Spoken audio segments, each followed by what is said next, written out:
I was happy to catch this as my first shot. The sun was fast hiding behind the mountains. After that, it would remove a lot of the highlights on the water. Being so close to the rocks, I got many interesting crashing waves. It was just a matter of selecting the best one in post. The sky and water had a very pastel tones, and already on the first shot I can say this is one of my favorites of the day.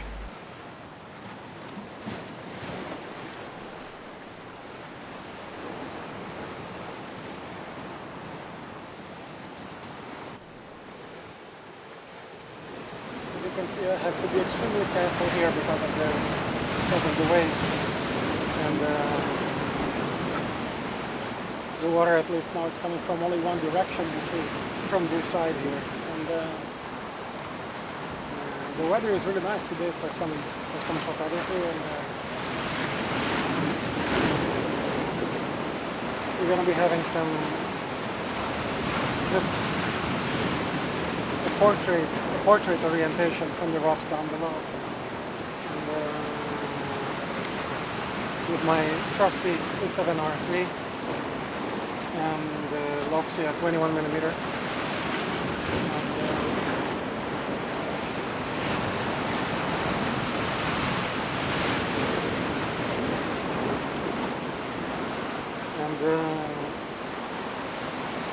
and as I said, the weather is really nice. It's not predicting that it's going to rain.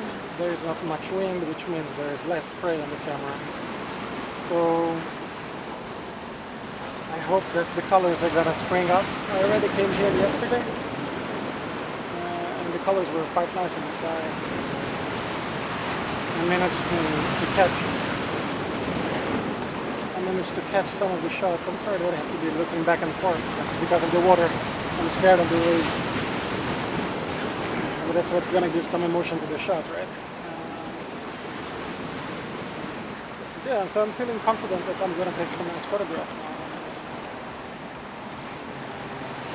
The clouds are not moving very fast, but they are low enough that they're going to catch some color. In fact, they're already catching some color in the sky. So I should move pretty soon to catch something, pick up some photographs. So this one came really close.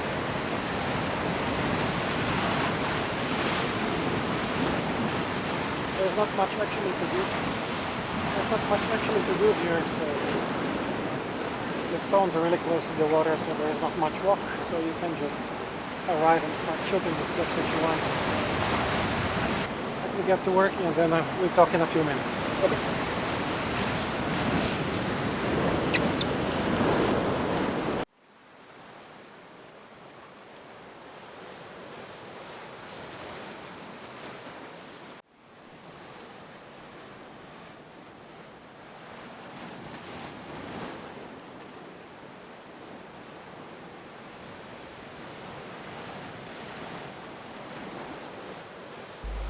The golden hour started showing up for the second shot and giving a lot of drama to the skies.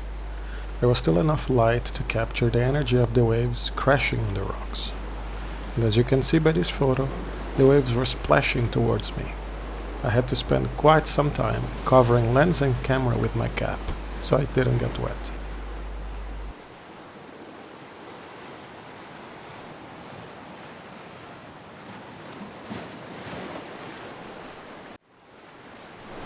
Hello, back again.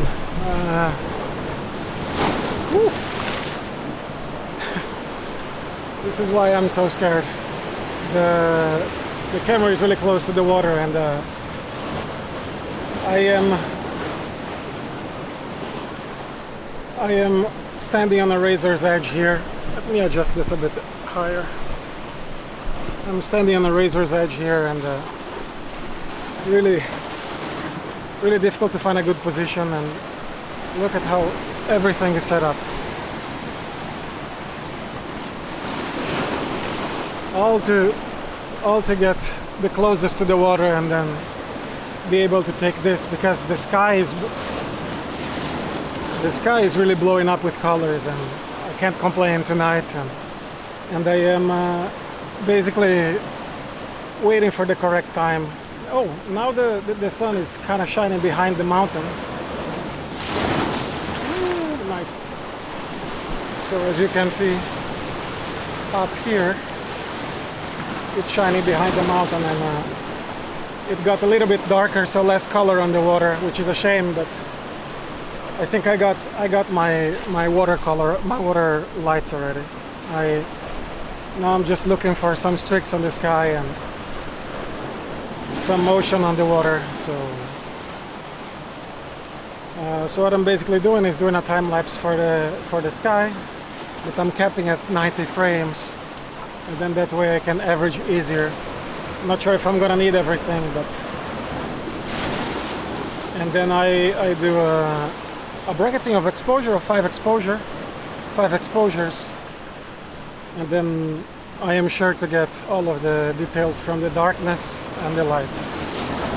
I am actually using the RX0, two different things I'm using now. As I'm trying to say, I am using 2 different things right now, which is the RX0 that is filming me right now, and this little Sony Bluetooth remote.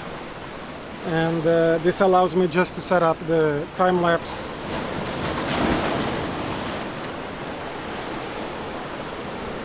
and just fire the time lapse whenever I see fit. So I don't have to be rocking the camera back and forth that much by touching the camera that much. But it seems that the light is already moving away from the sky, which is a shame, as you can see. That's a shame. But I'm still trying to get something interesting. And let me try to explain the composition for you. The rocks are leading into the water, into a whirlpool that gets all of the water that comes from each side. From the front and from the side. And then it creates this turmoil. And then with the waves I try to direct the eye straight to the stones in the background here, and to the mountain, and also to the sky. So far I think it's a pretty good composition. And it's just that I'm very scared of getting caught up in the water. So let me catch a break here, and I come back to you as soon as I get all of the photos that I want. Ooh. That's how scary it is. Yep, see you soon.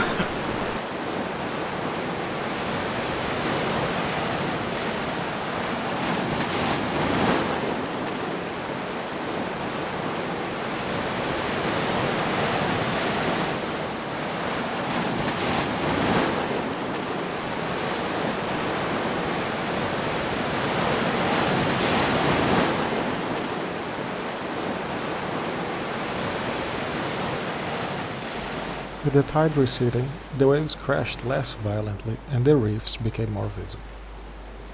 The clouds began having much more character, and there was still enough color to make for an interesting photograph.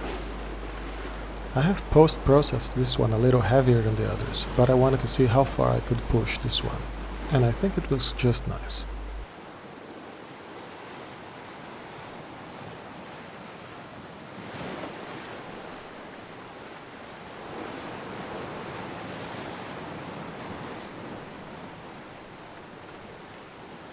With the light going out, I had to increase shutter speeds, leading to less dramatic, crashing waves, smoothing the water further.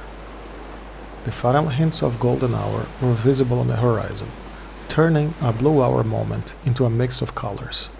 Sometimes you are just that lucky.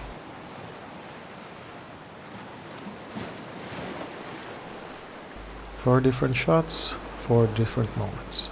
From daylight all the way to blue hour. I'm pretty happy that it was such a productive time, giving me some very different photographs. All of them with different moods. And if you would choose, which one do you think it looks best? If you want, you can check it on my website. The link is in the description box below. And since I did not have time to vlog further, I will end it on a voiceover. Thanks for watching and hope you can come back to watch more videos like this.